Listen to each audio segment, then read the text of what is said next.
It's semi-final time in Madrid. We have 4 really good players left, but only one winner. And here we go. Let's start off with the first semi-final. Of course, he's there. Carlos Alcaraz, the reigning champion, the guy who is bringing out the crowds in Madrid. He's trying to hunt down Novak Djokovic to be world number 1. He's looking like the favourite for Roland Garros, and he's certainly the favourite in this match against Borna Coric, who has grown his hair out, and I must admit that has been the biggest talking point about Borna Coric. He, of course, has been playing quite well. That's how he's got all the way to a semi-final. And I'm going to give my thoughts on this match. But to do so, let's go through some tweets. First one here from the tennis letter. And this is Alcaraz after his match today, saying, "My dream's to become one of the best in history. I know this dream is probably too big, but in this world, you have to dream big. There's not a hint of cockiness in Carlos's word. It's all humility, and it's also real. Words of a young legend." And this is just a video here of him in the press conference. I don't find it arrogant. I think he has a right to be saying these things because simply at the moment, I think he is the best tennis player on tour. It's a matter of time until he's world number 1. And going into Roland Garros, I don't know who's going to stop him. The shots he pulls off is just from another realm altogether. I think the most impressive thing about Carlos Alcaraz is not just his versatility, but it's his recoverability. There's so many times you watch him in a point and you think the point is done and there's no way you can get it back. He's always getting that extra ball over. And I think Borna Coric is going to be in for a really, really long match. The next one we have here is about Coric. And it's quite fascinating because it's not just his haircut everyone's talking about. If he can win this semi-final and then the final, he would have more Masters titles than these players here, like legends of the game. Wawrinka, Thiem, Del Potro, Cilic, Berdych, Soderling, Ferrer and Dimitrov. So not a bad list of players there. And Coric would have more Masters titles than them if he can beat Alcaraz and then the final. But it's looking tough. It really is. It's a big day today as this video is coming out because it is Carlos Alcaraz's birthday. It's also Sabalenka's birthday. And Alcaraz is going to be playing his match on his birthday. So what a touch that would be for him to win a match on his birthday and get into another Masters final. And it's quite unique, really.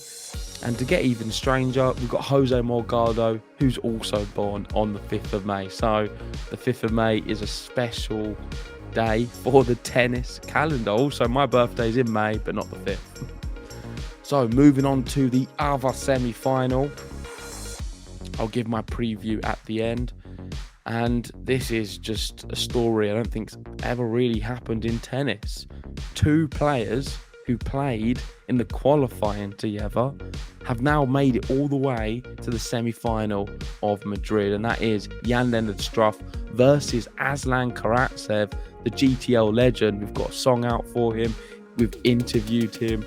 We are big fans of Aslan, and when he's on, he's dangerous. And when you see Aslan with a qualifier next to his name, he's one of the most tough players to play. I honestly thought that year when he was playing amazing, the Australian Open, I think he got to the semis, losing to Djokovic. He could have won the whole thing. He's an outstanding player when everything clicks, and I think Jan-Lennard Struff has played some good opposition so far, but he's the guy who beat him here in Madrid in the first, I think it was the second qualifying round. He got in as a lucky loser. He's taken that opportunity. But how crazy to see that they're now going to be playing again. Who do you favour? Do you favour Karatsev, or do you think Struff might be able to do some magic? I think it's quite fascinating as well. So if we go to the tweet, so you can see here, 10 days ago, there was in the final round of qualifying. And now, Struff's 2 wins away from his first ATP title. He's never won an ATP title, Struff.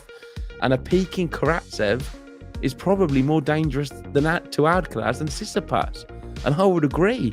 I think a peaking Karatsev may be the person who can stop Alcaraz.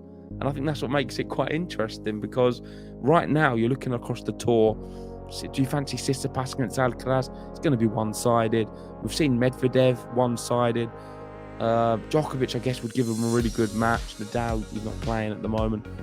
Maybe Karatsev. I think he's honestly got that wow factor about him. When everything goes well, he has the ability to trouble Alcaraz more than others. So I can't wait for the match. If we are to get that in the final, I think it'll be a really good one.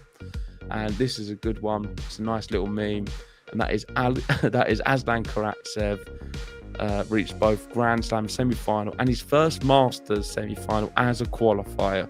So the opponents, when they see Karatsev qualify next to their name in the draw, watch out for Roland Garros, everyone. I think everyone will want to avoid Aslan Karatsev if he's hitting form. But anyway, let's get into my prediction in terms of head-to-head between the two of them. Let's start with Struff Karatsev. The head-to-head was the one time they played 10 days ago, and the score was 6-4, 6-2 in 1 hour 14 minutes. Do I think it's going to happen again? Yes, I do. I think it's going to be Aslan Karatsev straight sets again.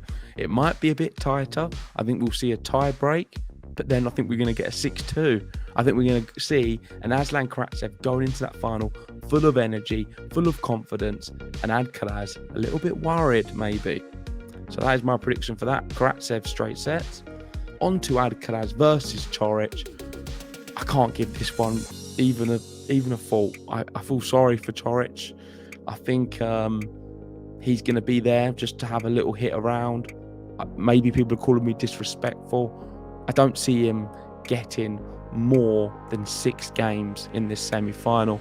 I'll be astonished if he can even get to that. I think Alcaraz is going to absolutely take him apart, and I see it being maybe a 6-1, 6-1 or a 6-1, 6-2. And I don't want to be too dismissive of Coric, but that's the way I see it. Out of all of the semi-finalists, Alcaraz is the main guy right now. He's the main guy on the tour. The only other one is probably this guy here, Aslan Karatsev, who I don't know if I mentioned earlier the players he's beat, because I think it's great to go through.